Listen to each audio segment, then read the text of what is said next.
December 19 വെള്ളിയാഴ്ച. ലൂക്ക 1:5 മുതൽ 25 വരെ വാക്യങ്ങൾ. ഇന്ന് നാം സക്കറിയായുടെയും എലിസബത്തിൻ്റെയും സ്നാപക യോഹന്നാൻ്റെ ഗർഭധാരണത്തിൻ്റെയും കഥയാണ് കേൾക്കുന്നത്. ദൈവത്തിൻ്റെ ആലയത്തിൽ പ്രാർത്ഥിച്ചുകൊണ്ടിരുന്ന സക്കറിയായിക്ക് ദൈവദൂതൻ പ്രത്യക്ഷപ്പെടുന്നു. അവൻ്റെ ഭാര്യ എലിസബത്ത് ഗർഭം ധരിച്ച് ഒരു മകനെ പ്രസവിക്കുമെന്ന് ദൂതൻ അവനോട് പറയുന്നു. ദൂതൻ്റെ സന്ദേശം കേട്ട് സക്കറിയ വളരെ അസ്വസ്ഥനാണ്. ആരാണ് അങ്ങനെ ആകാതിരിക്കുക? വർഷങ്ങളോളം എലിസബത്തും സക്കറിയായും ഒരു കുഞ്ഞിനായി ആഗ്രഹിച്ചിരുന്നു. പക്ഷെ അവർക്ക് ഒരിക്കലും ആ സമ്മാനം ലഭിച്ചിരുന്നില്ല.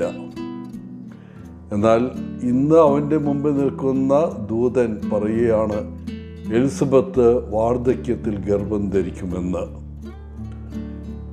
ഈ കുട്ടി പരിശുദ്ധാത്മാവിനാൽ നിറയുമെന്നും അവരുടെ മകൻ വരാനിരിക്കുന്ന ഒരാൾക്ക് വഴിയൊരുക്കുന്ന ഒരു പ്രവാചകനായിരിക്കുമെന്നും പ്രവചിച്ചു.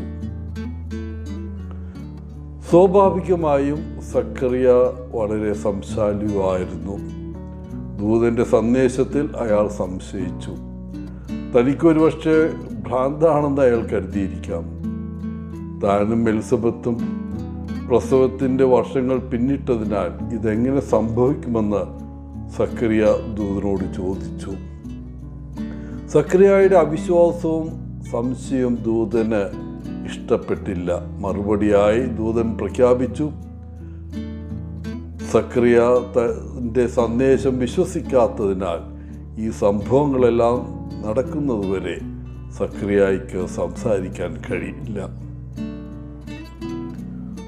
പ്രിയപ്പെട്ടവരെ, ഒരു മാലാഖയിൽ നിന്ന് ഇതുപോലൊരു സന്ദേശം നമുക്ക് ലഭിച്ചാൽ നമ്മളെങ്ങനെ പ്രതികരിക്കും?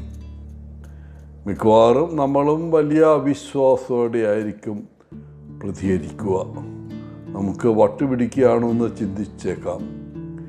എന്നാൽ ചിലപ്പോൾ ദൈവം വിചിത്രവും അതിശയകരവുമായ രീതിയിൽ പ്രവർത്തിക്കുന്നു. സക്കറിയായുടെയും എലിസബത്തിൻ്റെയും കഥ നമ്മെ കാണിക്കുന്നത് നമ്മൾ സ്ഥിരമായി സാധാരണ കാര്യങ്ങൾ ചെയ്യുമ്പോൾ ദൈവം അസാധാരണമായത് ചെയ്യുന്നു എന്നാണ്. അതും അവൻ്റെ തികയുന്ന സമയത്ത്.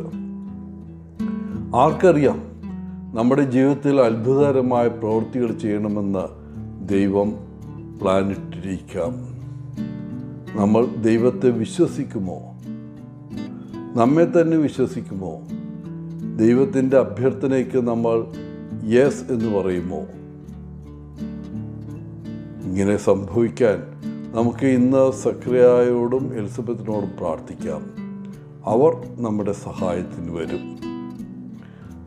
ദൈവം നമ്മെ വിളിക്കുന്നുവെന്ന് വിശ്വസിക്കാൻ അവർ നമ്മെ സഹായിക്കും.